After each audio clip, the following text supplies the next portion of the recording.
What's going on, guys? Welcome to another episode of the 20 Percenters, where we focus on what matters: health, wealth, relationships, and time. And I've got the pleasure of sitting down with the Cuban Missile Crisis, UFC middleweight, Julian Marquez. What's going on, brother? What's up, man? Dude, thanks for making the time, man. Yeah, I'm glad you guys came out here today. Yeah. We met 2 years ago now, after Eric's fight in Omaha. Yeah. And when I found out you fought 185, just like when I look at him fighting 185, it's like, holy shit. Because you guys are legit big guys. You know what I mean? Like, you should probably, for all intents and purposes, stop at 205 and fight there. But I find it interesting that Eric was actually just interviewed. They were like, you keep going back and forth, lately at 185, 205. Where do you want to stay? Because I guess the UFC is asking him to fight light heavy, but he wants to play down there at 185. He's like, when I land a bomb at 185, it has a totally different effect than trying to drop somebody at 205. Without a doubt, man. So he's like, I'd much rather be down at 185. What's crazy is that 205 pounders, most people don't realize these guys are cutting from 230, 240, but like their percentage of fat or their muscular structure is it's way smaller. Like me, I can walk around 220, but like I can easily cut down safely to 180 pounds. Okay. So when I go down to 100 or 205, man, I'm going to where these guys are, can safely cut to 195. So they're within 10 pounds of their safe cut. Yeah. So their strength and muscle, their frame, their body, their just everything, they're heavy hitters, man. Right. And I'm a heavy hitter. Could I hang out in the 205 pound division? Yeah, but that's not my division. Okay. I got you. They're way different, man. It's like going from, jumping 20 pounds is huge. Oh, yeah. So, yeah, I understand exactly what you're saying. When you hit somebody at 85, you make them move. When you hit somebody at 205, you're just like, oh my God, man, how do you continue? Yeah. Well, when he took the fight against Thiago on short notice, and they just stood in the middle of the ring and just traded hands, I asked him about that shit, and I was like, what's going through your mind? And he was like, dude, honestly, sometimes you just got to bite down on that mouthpiece and see what happens. Oh, dude, he did. He grinded, man. That was a tough fight, man. Especially taking someone of that caliber and experience, a fighter, going up in weight class. Even though Thiago was an 85er, he went up, but he's not a small guy, right? And I think he struggles to make 85, man, because that dude, I've seen him in person. He's huge, and hitting him, like when Eric hit him with the first punch and he just like kind of walked through it, I was just like, dude, this is going to be a long fight. This is going to be a long fight. Yeah. Well, so how'd you get into this game? What's your journey? Man, a wild story. You remember back in I want to say 2008, whenever Jack 3D, the pre-workout. Yeah. Before they banned the supplement and they came back with the remake. Yeah. So that stuff was that definitely wasn't USADA approved at the time. Let's be honest.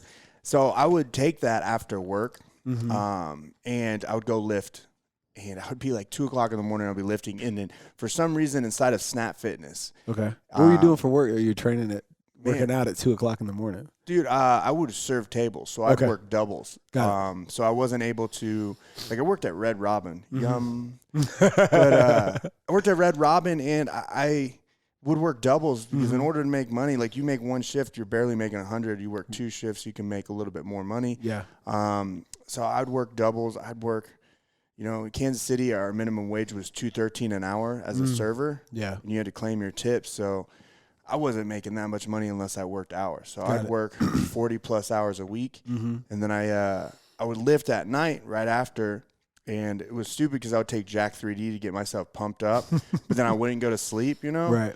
So I would sit there, and every night for some reason, I don't know what it is. I think it was just the TV channel or the person that owns Snap Fitness. They'd have, UFC fights all the time. So you're hyped up on Jack 3D. You feel like you can lift a tire, tow truck.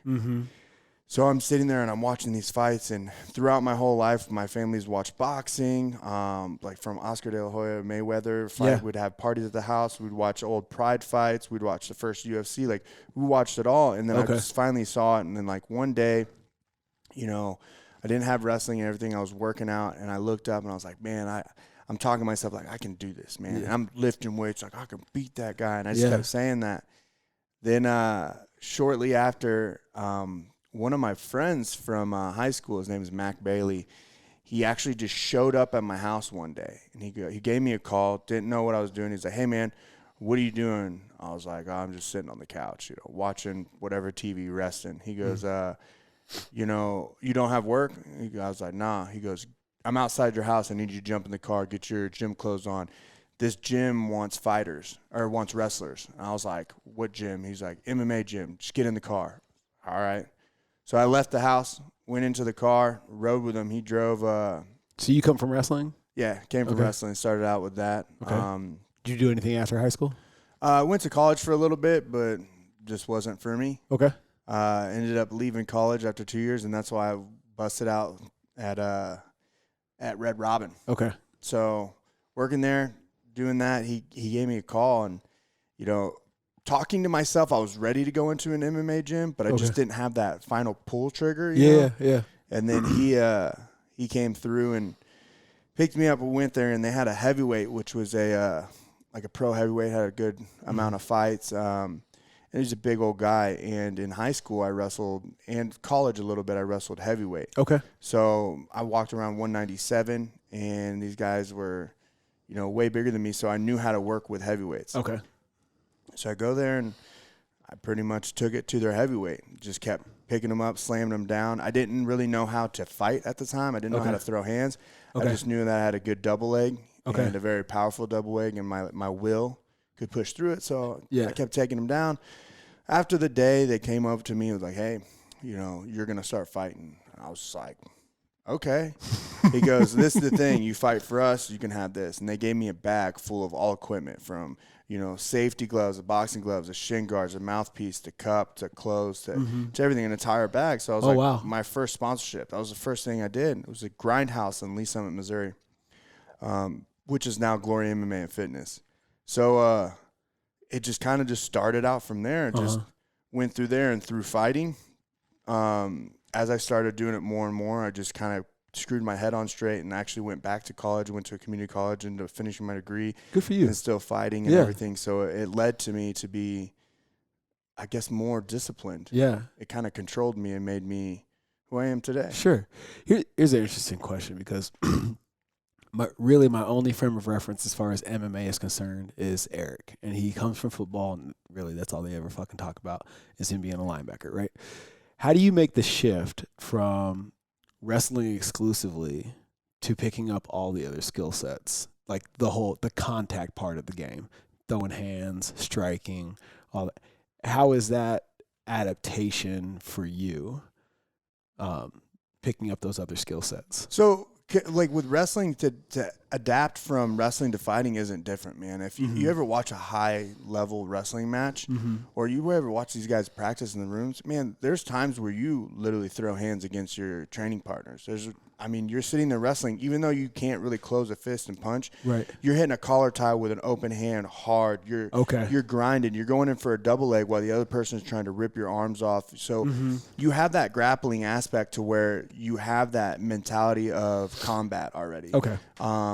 You have those nerves. You have that power, that stress on the muscle, that constant fatigue, and that long push of, you know, high intensity training. Yeah. So when you went into fighting, the hardest thing wasn't, you know, taking people down and learning how to combat with each other. It was more of boxing or to do anything stand up, because you spent majority of your life in a wrestling stance, which your hand touches the floor. Now you're standing all the way tall and your hand doesn't touch the floor. And now you have to drop your level, throw in a punch to get in a takedown. So it wasn't hard. It was, it took time for sure to get comfortable with the stand-up. It took you a long time with rounds of boxing, of kickboxing, and starting to blend that in with smaller gloves and move the takedown. So I think wrestlers are probably the best people are the best athletes to go into MMA because of the background in itself. You know, when they get into that grind position, when they get into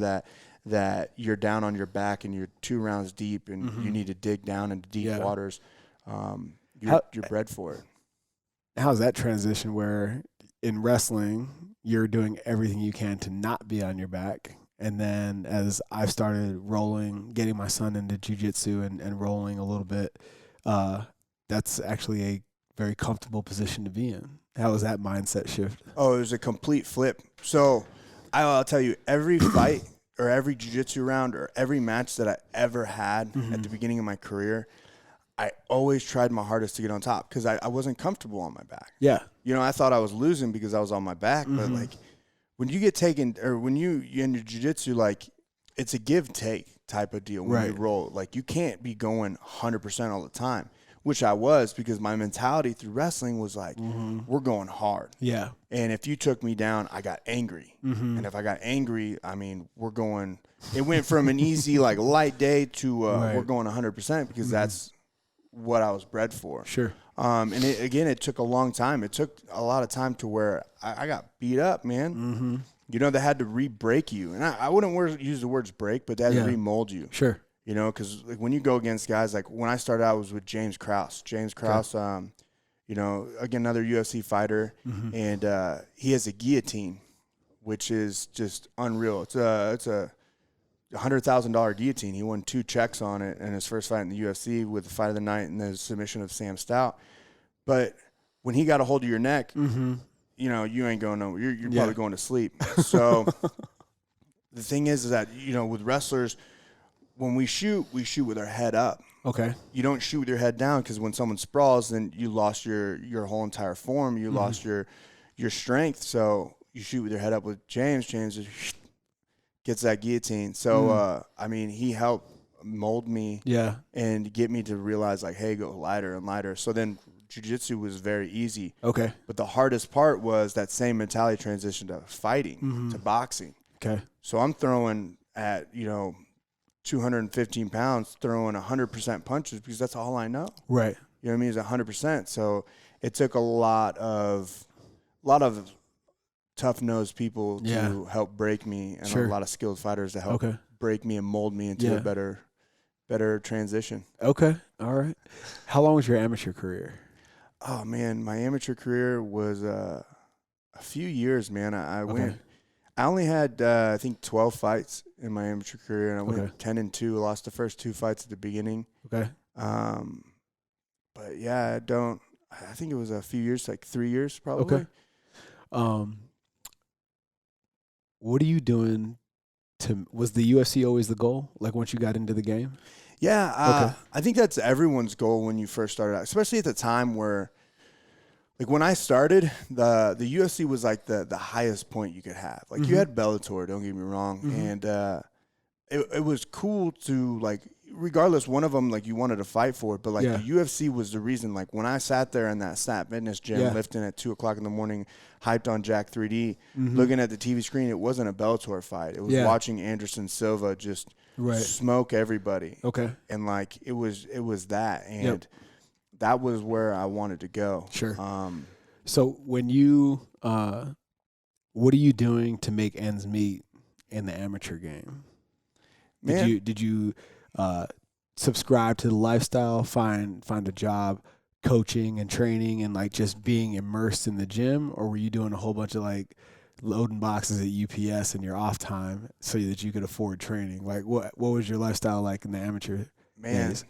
So what I would do, like I said, I worked at Red Robin, I worked at Granite City, I worked at... So you just kept that up? Yeah, serving jobs. I would find serving jobs, but then I started working for this place called, it's Power and Light District by Cordish Company, and it's a district of bars in Kansas City next to the Sprint Center downtown. So I worked for Tango Said Cantina at the time, which is Fuego now, and I started out as a bouncer. Okay. So I started out as a bouncer, moved my way up from bouncer to barback to bartender. I was bartending at hotel, casino, hotel nightclub. And what I did was I was just constantly finding the job that helped benefit me and help work with it. So I'd work I worked the bartender, bar back.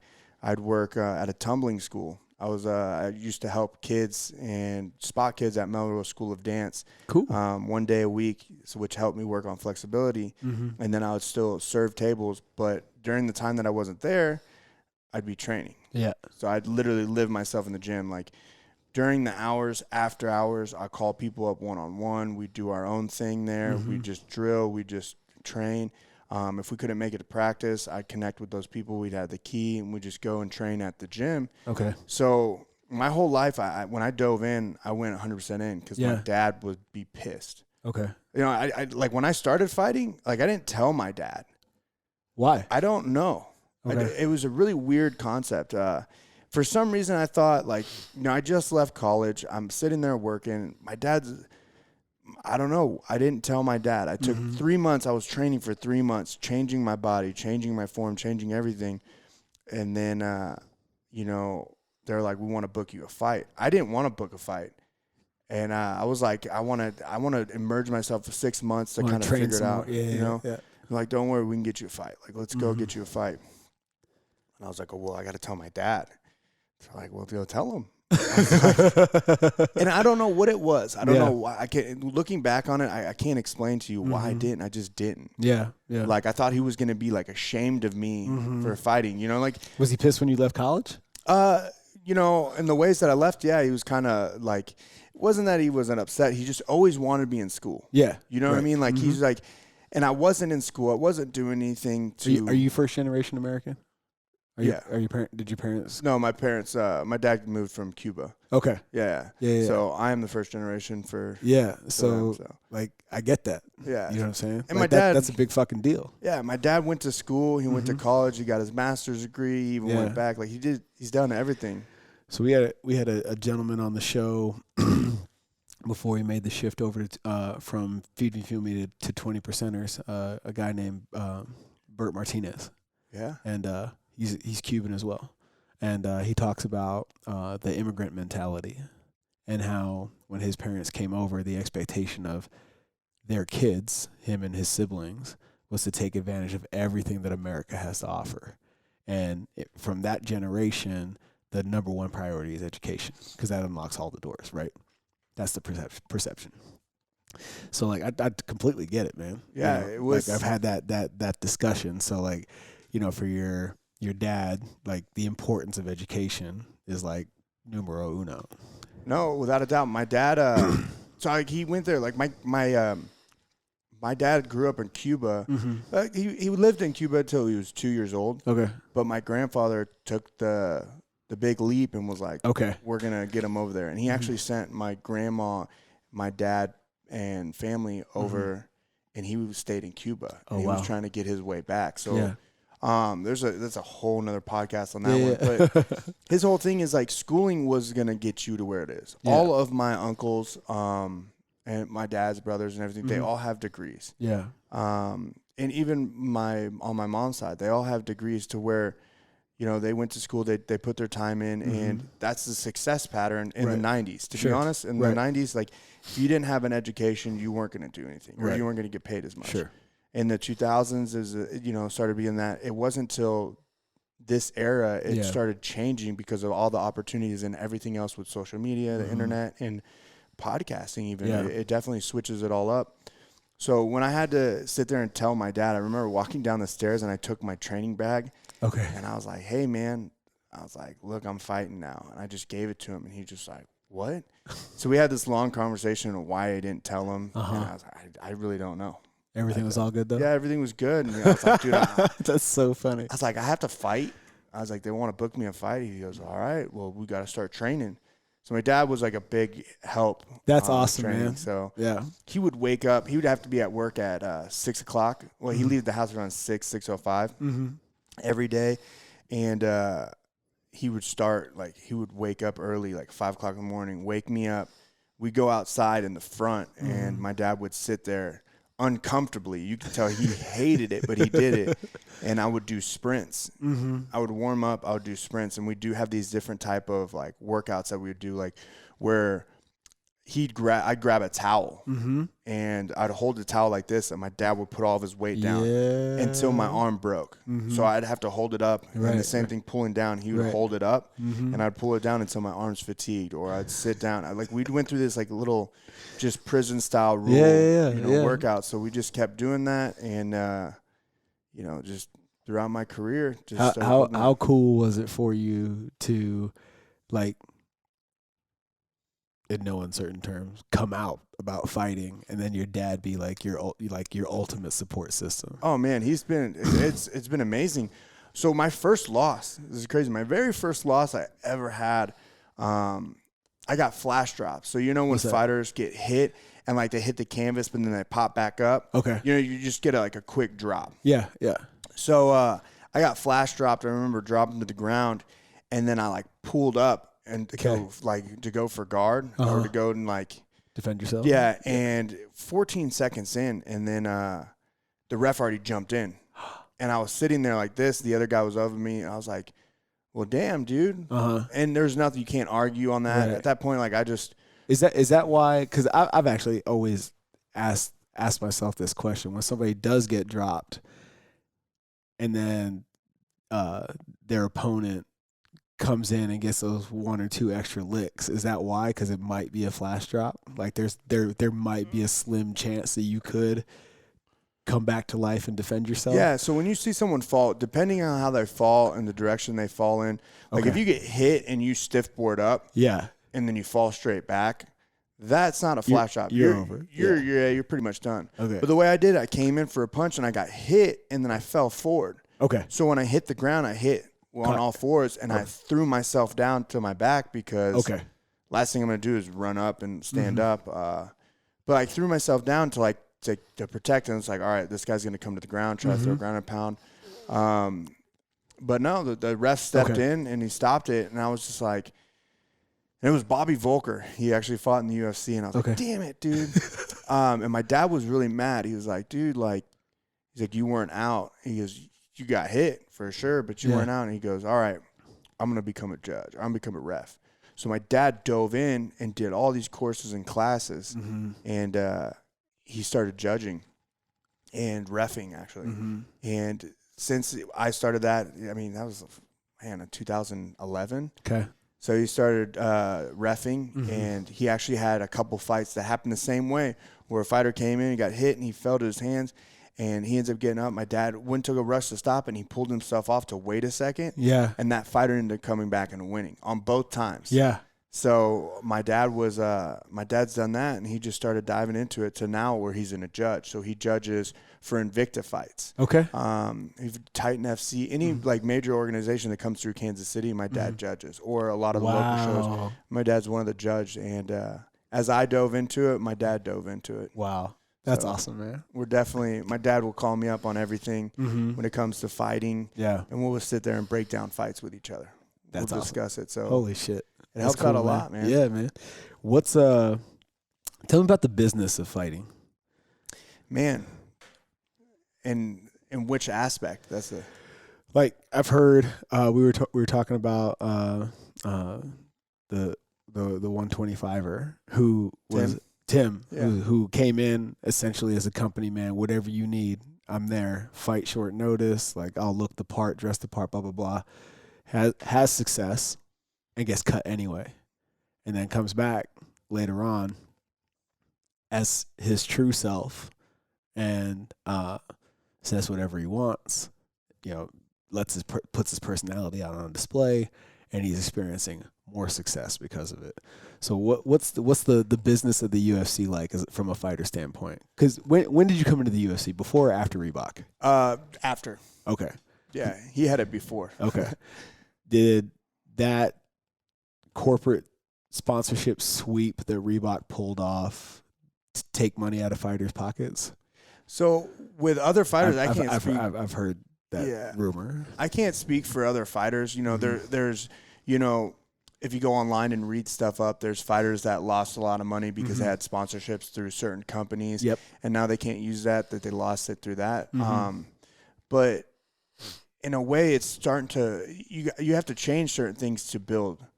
And as you can see, the UFC is starting to change things. Yeah. Fight pay is starting to go up more, and things are starting to go more because the more money your company's worth, the more money you could pay people out. Right. In 2000, I want to say in 2012 or 2010, like your entry fighter pay, you're making like 5 and 5. Okay. 5 to show, 5 to win? Yeah, 5. Okay. Like, and then don't even quote me on that. It could be even lower. It could be 3 and 3. Okay. You're making $6,000 for a fight. Like back in the day, it was bad. Like say 2008. Let's go for factual. Sure. Like there's people that fought for titles that didn't make the amount of money they're making now. But now with all this switch to corporation, they made it more into a business. They made it more, more corporate to where you could put it on TV, where you could put it on ESPN, stuff like that. Right. To where you can get more sponsors. The more sponsors can generate income. And now, the starting UFC contract is starting at $10,000 and $10,000. Okay. So it may have taken away from people personally and their connections that they have with brands during the fight. Yeah. But it's building it up more. So now there's fighters if you fight and you're doing successful and good, you're making a good amount of money. Okay. More money than you would be making if you were sitting with a master's degree instead of a desk. Right. Right.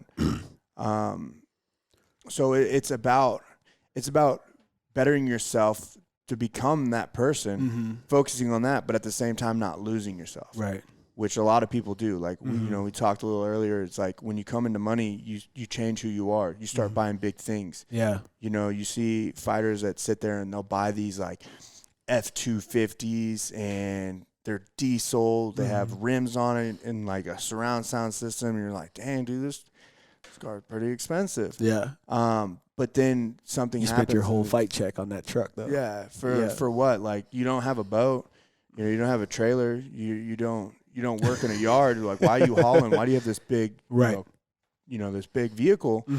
But it's like a give and play. Like you can buy things to have fun with, but like you have to sit there and remember where you started from. You have to remember those shitty days at Red Robin where you were grinding at and you just hated it, and you remember sitting there being talked down by the guests and sitting there and just like, man, I just busted my ass to the table, got, $1 on a $45 check. You're like, damn, that sucks. That wasted my time. And now you got all this money. You got to remember how to spend money like you did when you didn't have that. Or you got to put it in the right places where you make investments, or you put money into things that can generate income outside of it in case you do get injured, in case you do. Right. You're unable to get that income that you have with the UFC. Right. So what's your long game? Man, what's the big picture? First off, you're looking at it. It's Julian Marquez right here. I'm starting a modeling gig. No. The big picture, obviously, is to make the most amount of money that you can while you're in there. Yeah. But in the process, to create a business or to create a platform or to create a brand itself that can be pushed and it can help change. Yeah. So whatever it may be in the process, there's a lot of things that I'm working on right now. Some of it I can't talk about yet. Some of it I'm still in the process of figuring it out.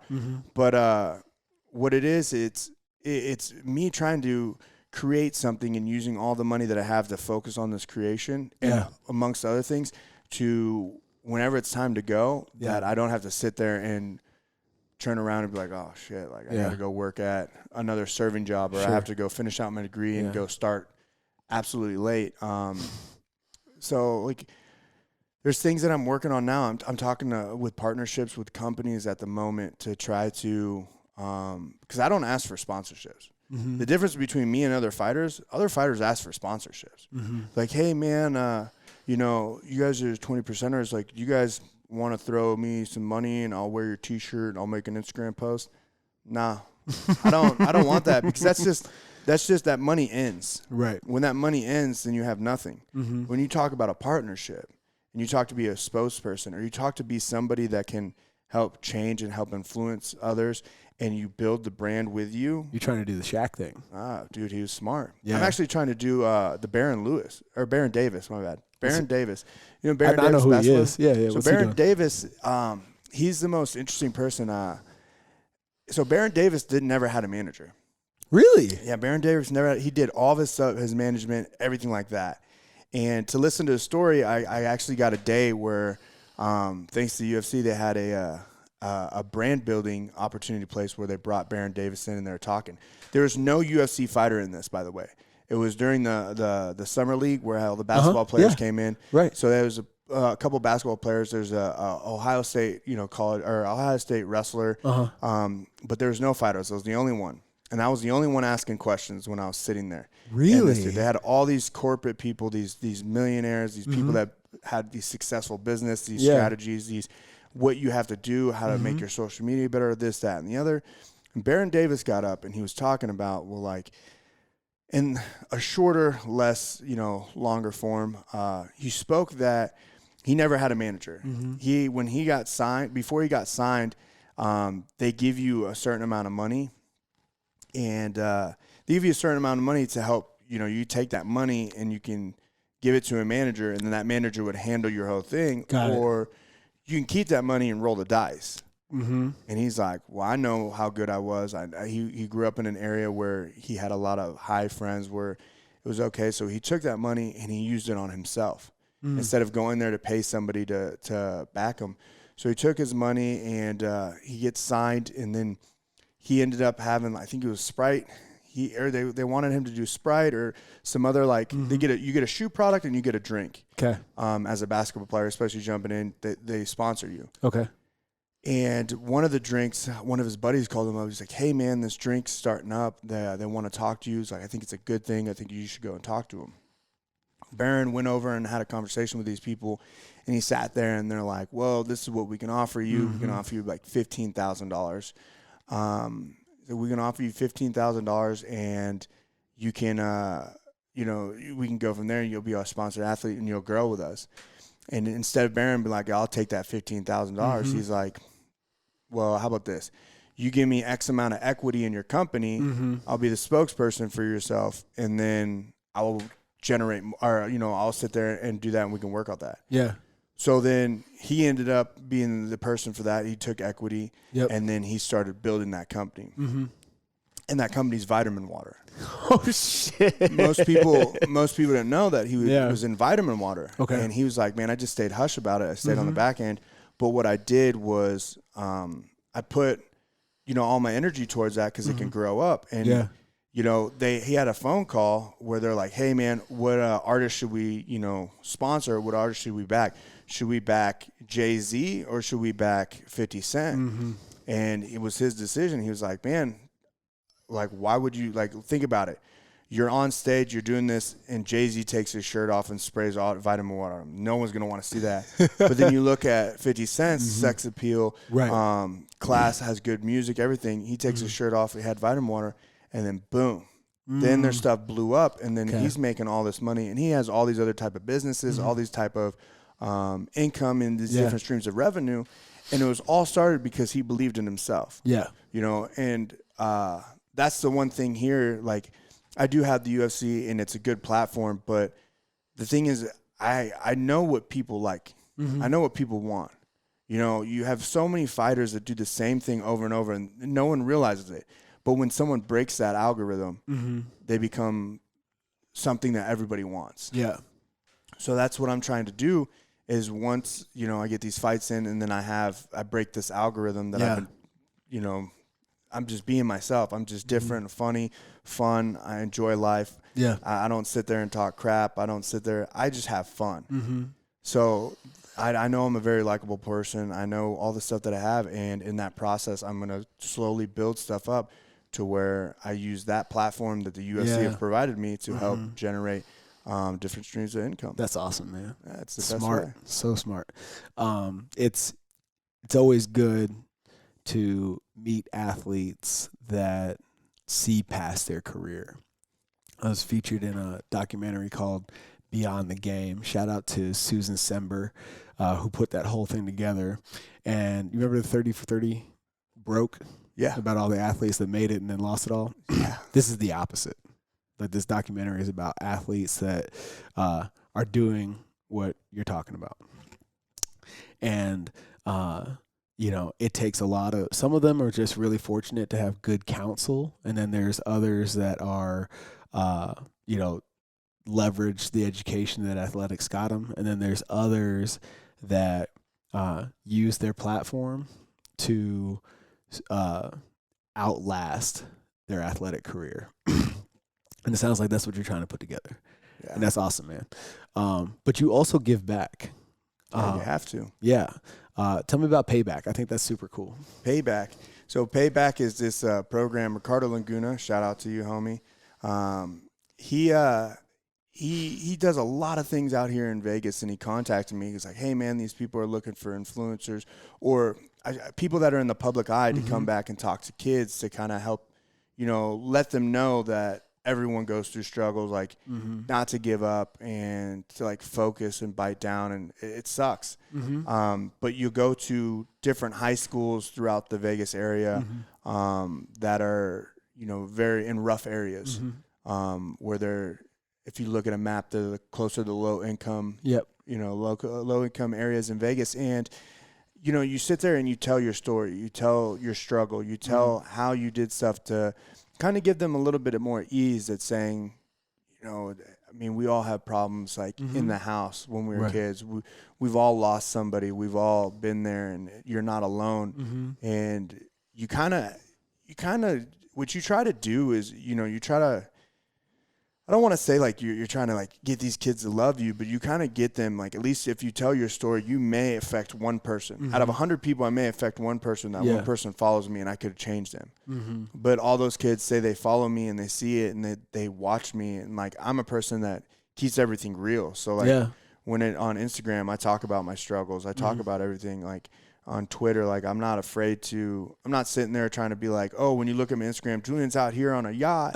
Julian's sitting here. Like I keep it real. I keep him, like I had a post the other day, and I was hungry, and I had a sandwich, and I just had mustard all over it, and we took a photo, and it's like the struggle of a fighter, and it's like just a piece of bread with mustard on it, but it's real though, man. Like I've been to those points where I didn't have the income to purchase food, so I made those little mustard sandwiches. Yeah, those heats. Those are the fire on that Wonder Bread bread. But and it's kind of giving back and showing them, and like these kids reach out. Yeah. And I keep it separated too, because again, I don't want them to constantly reach out and like constantly ask. But I sit there and I try to give back towards them in one shape or form. Like as I sit there and I walk around every day, as I talk, I try to make sure if they ever listen to a podcast, they hear the real me, and they hear that, and they can help them and kind of calm them and get them focusing on. Yeah. It is, and Payback has actually helped out a lot of schools and a lot of kids. We also do another thing I get with some of the police officers, some of the school police officers, because there's a lot of different types of, like there's fights in schools. Kids bring guns to schools out here, and over dumb things, man. Like the first time I ever did it, they'll have different catchphrases. Like the last one we did was Pops with Cops. Okay. So you have ice cream, like popsicles with cops, or you have cocoa with a popo, which was it was hot chocolate. Yeah. It was during like the winter time out here, which isn't winter. But you have hot chocolate with the cops, and we had a DJ Ocho there who sits there and puts music on in the quad where they have their lunch area. Everybody comes out. We have dance. We sit there and talk, have fun with people, but we let them know that this event's about, like, if you see something, you say something. Yeah. So, like, if you see someone with, like, a knife or anything that's not going to be good, or you hear that, like, old Jimmy's about to beat up John after school with two of his other friends, and he doesn't know, like, to reach out. Because, man, when I first walked into the police officer's room, by the way, there's cops on campus, you know what I mean? Multiple. Yeah. And this is a high school, man. Right. This isn't security. These are law enforcement officers. Law enforcement officers, And you walk in the room, and the first thing you look at is this giant whiteboard that's bigger than this wall right here. And I started, like, reading them, and I, honest to God, like, when I sat there, I see the numbers and then the writings and stuff, and I was like, oh, is this all your guys' codes? Like, and that's what I thought. I was like, oh, this 0012, whatever. This is the code for this, or this is the code for that. Like, this is just like a cheat sheet. He goes, no, this is all what's happened this year. And you're just like, what? There's kidnappings, there's stabbings, there's fights, there's at school. At school. Like, fuck. This is high school, man. Yeah. High school. Mm-hmm. We're talking about kids that are under the age of 18. Yeah. You know what I mean? And most of them aren't seniors. Mm-hmm. Most of them are in that like freshman, sophomore era. Mm-hmm. Like, and you have people fighting over girls, fighting over guys that didn't do this or this girl. It's like, so it's just kind of like trying to let them know that, we got all these like, public eye people. You have Mm-hmm. Ricardo Laguna, who does BMX biking. Yep. He's a big help here in Las Vegas. Then you have DJ Ocho, who does the DJing for the Las Vegas Lights, the soccer team. He also has his own little radio station.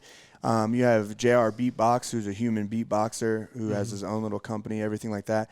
But we all come together and we have fun with these kids. So then when you have fun with them, then you could sit there, oh, I remember that guy. It was part of this event. And then you're kind of like, okay, this is what it is. So we go to different schools and we try to have fun with the kids, enjoy the time, have dance-offs, and just kind of communicate, let them know, like, Police Officer Terry isn't such an asshole. Right. He's not here trying to sit there and put a little bit of drugs on you to get you in jail. He's trying to sit there and prevent that, to make sure you have a good life, to make sure you can, you are everyone's safe. So that's awesome, man. I use my platform to make sure everybody's good, man. That's what's up. It's the best way to do it. Yeah. If you don't give back, what's the point of it? Sure. You know what I mean? Have you always been that way in terms of giving back? Always. Yeah. Always, man. Does that come from your dad, or do you have like a coach, or like where does that come from for you? It's my family, my mom, my dad. Like, treat others how you want to be treated. That cliche saying, and it's true, man. My family, like my dad's side of the family, we all came. Well, I shouldn't say we. Like I just came out my mom. You know what I mean? So, and I was here in America, but my family in Cuba, my grandpa, when he got his job at Ford and they transferred him over to Kansas City, Missouri, their only goal was to build a family, or to build a family's home and do all that, but to bring their family back over. Yeah. So during that time, they'd work their butt off to make a lot of money to get, one cousin over, one uncle over, one family member over at a time, or and stuff like that. And they all lived in our house. Yeah. So throughout my childhood, I was blessed with having to live with my cousins, or my second cousins, my uncles, my aunts, everybody. Because when they came over, they lived with us until my grandpa could help get them on their feet and get them a job where they made enough money to buy their own place. So they stayed with us about 6 months, a little bit more. Yeah. And then they'd move out, and then the next family group would come in. Oh, wow. And they move out. But I'm telling you, we have like, a family of 4, they'll live in 1 bedroom. Yep. Because, we didn't have that much, but that's what it was like in Cuba. They all lived in 1 bedroom. There wasn't like a 6, a 6 family bedroom house. It was like you had a 3-bedroom house and you had 12 people staying there. Yeah. So that helped bring them in. And that's how I grew up, learning and seeing how my family treated each other. Yeah. So then that's how I wanted to treat people. And that's awesome, man. We all go through struggles. So I try to give back to those people to let them know, like, not to give up, Sure. Yeah, it's not forever, man. You know, that's good, man. So you got your enterprise going. You got a couple of podcasts going. You kind of like filtering through some ideas there. Yeah. I think the fighter and the fan has the most pull from all the ideas you've thrown at me so far. Tell people about that. Fighter and the fan. I want to send you some traffic, man. Man, Fighter and Fan, I got to bring it back up. I got to start getting on it. But I'll sit down and have coffee. I love coffee. I make my own coffee. I can make you some real coffee right over here. I got the grinder, everything. Yeah, for sure, man. So it's Fighter and the Fan Coffee Talk, and we go into different coffee shops. Just you and a random fan? Random fan. Okay. Random person that hits me up on Instagram. Slides up in your DM. Yeah. Set it up. That's it. Simple as easy. That's all it takes, guys. That's all it takes. You don't have to pull my arm or leg. So, I get in contact with these people, and I tell them about a fight that's coming up. Which are literally every weekend now. Yeah. Which is crazy. Yeah. But I tell them about a fight coming up, and we'll do the main event, and we'll go down. The object is we'll sit down, we'll have some coffee, and we'll talk about it. We'll be like, hey, what do you think about this coffee? And me being like a coffee just snob. Yeah. If you mess up coffee, I'm not going to be like, oh, this is good. I'm like, bro, this is terrible. So how do you feel about Starbucks? Oh, it's disgusting, man. It's disgusting. That's not coffee, bro. I can't believe you even bring that in my house right now. Like, I didn't know you were such a fucking connoisseur, man. I'd have waited. Bro, sorry. I don't mess with I don't apologize. like Starbucks. Dude, Starbucks, they burn their beans to the point where they all have to taste the same. When it's come corporate, you have to make sure you have the same taste. Right. If I went to Illinois or if I went to Seattle. Yeah. So they just burn their beans so like there's no good roast that they have. Okay. You know, when they say medium roast, it's just like crap. And then they say dark roast and it's just shit. You know, it doesn't change. Right. But yeah, I don't do that. So I sit there with my fans and we go through some coffee, and then they don't know anything about it. Okay. The best part about coffee is that when you take a sip of good coffee, you can kind of get a little bit more understanding of it. And you're like, oh man, I actually like this. Yeah. And I have a rule, it's straight black. No coffee or no sugar, no cream, because it's not a milkshake. Okay. Coffee's coffee, man. So they'll have it, and you know, they'll give a little rating and stuff, and you know, I'll tell people like, hey, go here, this is a good spot, or dude, do not go here. Yeah, you have terrible coffee. But it's all pour over. It's a certain way to make the coffee, and we go through it. When we have a breakdown, we make some jokes. Then we go into Fighter and the Fan itself, and we start talking about the main card of whatever event it is, and we kind of go back and forth, like pre or post. Pre. Okay. So we'll be like, all right, who are your picks this week? And we'll start off with the first card. So we'll sit here and be like, we'll bounce ideas back and forth, and then we'll just go to the next one. We'll build that up, and then after that's done, then we go into actually understanding who that fan is and why they're a fan and what they do in their life. And it's very intriguing. There's some really awesome people that you have on there that you listen to their stories, and it's like, you know, we're talking to each other about our stories of how we became through athletics or through this, that, and the other. And then you have these people that are doing the same thing, but they're in the more like basic route of the public eye. Right. You know, they're sitting there and they work a 9-to-5 job, but they're trying to break out of it. You can see their want that they want to break out of the social normalities and the basic lineup of how society deems you should become rich. Sure. So they're trying all these different avenues, and it's very intriguing to see that. But then you got these people that you never want to have on your podcast ever again. It's like, oh, okay. Oh yeah, you get it done every once in a while. Oh yeah, everything's all good till that camera comes on. Yeah. You think a camera like you guys have right here would be like more intimidating than an iPhone? Because we sit there and stare at something every day. An iPhone, you're just like, what do I do? Yeah, but it's a rough one, man. Yeah.